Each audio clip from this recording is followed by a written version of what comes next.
ദോഹയിൽ ഇസ്രായേലിന്റെ ആക്രമണം, നിരവധിയിടങ്ങളിൽ സ്ഫോടനങ്ങൾ നടന്നതായി സ്ഥിരീകരണം. ഹമാസ് നേതാക്കളെ ലക്ഷ്യമിട്ടാണ് ഇസ്രായേൽ ആക്രമണം നടത്തിയതെന്നാണ് റിപ്പോർട്ടുകൾ. ടി ജമാലുദ്ദീൻ ചേരുകയാണ്. ജമാൽ, വീണ്ടും അസ്വസ്ഥപ്പെടുത്തുന്ന വാർത്തകളിലേക്ക് കാര്യങ്ങൾ മാറുകയാണ്. എന്താണ് ഉണ്ടായത്? അസിത, ദോഹയിലെ ഖത്താറയിലാണ്, അല്ലെ ഖത്തറിന്റെ തലസ്ഥാനമായ ദോഹയിലെ ഖത്താറയിലാണ് തുടർച്ചയായ സ്ഫോടനങ്ങൾ നടന്നത്. പലതവണ സ്ഫോടന ശബ്ദങ്ങൾ കേട്ടതായാണ് പ്രവാസികൾ പറയുന്നത്. ഖത്താറയിൽ പുകയുന്ന ദൃശ്യങ്ങൾ മാധ്യമങ്ങളിലൊക്കെ പ്രചരിക്കുന്നുണ്ട്. നിരവധി സ്ഫോടനങ്ങൾ ഉണ്ടായി എന്നാണ് പറയുന്നത്.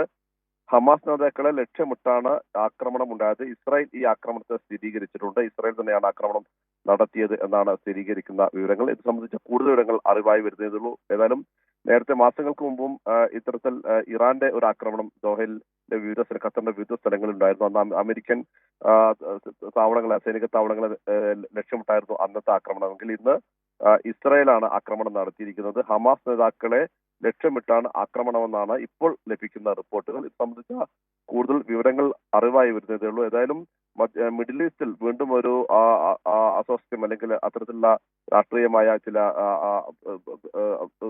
കാര്യങ്ങൾ ഉയർന്നു വരുന്നു. അത് മിഡിൽ ഈസ്റ്റിൽ തന്നെ പൊതുവിൽ ഗൾഫ് രാജ്യങ്ങളൊക്കെ തന്നെ ബാധിക്കുന്നതാണ്. ഏതായാലും ഇപ്പോൾ ലഭിക്കുന്ന വിവരങ്ങൾ ഹമാസ് നേതാക്കളെ ലക്ഷ്യമിട്ട് ഇസ്രായേൽ ആക്രമണം തുടങ്ങിയിരിക്കുന്നു, അല്ലെങ്കിൽ ആക്രമണം നടത്തിയിരിക്കുന്നു എന്നത് മാത്രമാണ്. ജമാൽ, കൂടുതൽ വിവരങ്ങൾ ലഭ്യമല്ല എന്ന് ജമാൽ പറയുന്നുണ്ട്. ഇപ്പോൾ അമേരിക്കയുടെ കൂടി പിന്തുണയോടെ, അതായത് ട്രംപിന്റെ അനുമതിയോട് കൂടിയാണ് ഈ ആക്രമണം നടന്നത് എന്ന് സൂചിപ്പിക്കുന്ന വിവരങ്ങൾ കൂടി വരുന്നുണ്ടല്ലോ. അത്തരം വിശദാംശങ്ങളിലേക്ക് കടക്കാൻ സാധിക്കുന്നുണ്ടോ? തീർച്ചയായും അമേരിക്കയുടെ അനുമതിയോടുകൂടി അല്ലെങ്കിൽ അമേരിക്കയുടെ അറിവോടുകൂടി തന്നെയാണ് ഇത്തരം ആക്രമണങ്ങൾ എന്ന് തന്നെ ഉറപ്പിച്ചു പറയേണ്ടിയിരിക്കുന്നു. കാരണം ആക്രമണം നടത്തിയിരിക്കുന്നത് ഇസ്രായേലാണ്. നേരത്തെ അമേരിക്കൻ എംബസികൾക്ക് നേരെയാണ് ഇറാൻ അന്ന് ആക്രമണം നടത്തിയിരുന്നത് മാസങ്ങൾക്ക് മുമ്പ്. പിന്നീട് അത് താൽക്കാലികമായി അതിന് വിരാമമായിരുന്നു. പക്ഷെ ഇപ്പോൾ വീണ്ടും രാഷ്ട്രീയമായ ഒരു അനിശ്ചിതത്വമാണ് വീണ്ടും ഉടലെടുക്കുന്നത്. ഇസ്രായേലാണ് ഈ ആക്രമണത്തിന് പിന്നിൽ എന്ന് മാത്രമാണ് ഇപ്പോൾ പറയുന്നത്. മാത്രമല്ല ഹമാസ് നേതാക്കളെ ലക്ഷ്യമിട്ടാണ് ഈ ആക്രമണം നടത്തിയത് എന്ന് റിപ്പോർട്ടുകൾ സൂചിപ്പിക്കുന്നുണ്ട്.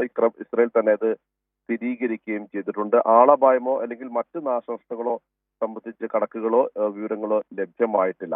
അസിത, ഇത് ജനവാസ മേഖലയാണോ ജമാലുദ്ദീൻ? ഹമാസ് നേതാക്കളെ ലക്ഷ്യം വെച്ചുള്ള ആക്രമണം എന്നൊക്കെ ഇസ്രായേൽ പറയുമ്പോഴും ഈ ആക്രമണം നടന്ന മേഖല ഏത് സ്വഭാവത്തിലുള്ളതാണ്?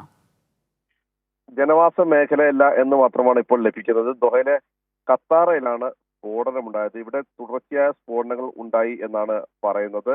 പലതവണ ശബ്ദങ്ങൾ കേട്ടു. പക്ഷേ ഏതെങ്കിലും തരത്തിലുള്ള ആളുകൾക്ക്, സിവിലിയൻസിനോ അല്ലെങ്കിൽ ഏതെങ്കിലും തരത്തിലുള്ള ആളുകൾ പരിക്കോ അല്ലെങ്കിൽ കെട്ടിടങ്ങൾക്ക് നേരെയുള്ള പരിക്കോ അപകടമോ ഒന്നും തന്നെ ഉണ്ടായിട്ടില്ല എന്നാണ് ഇപ്പോൾ ലഭിക്കുന്ന വിവരങ്ങൾ. അസിത.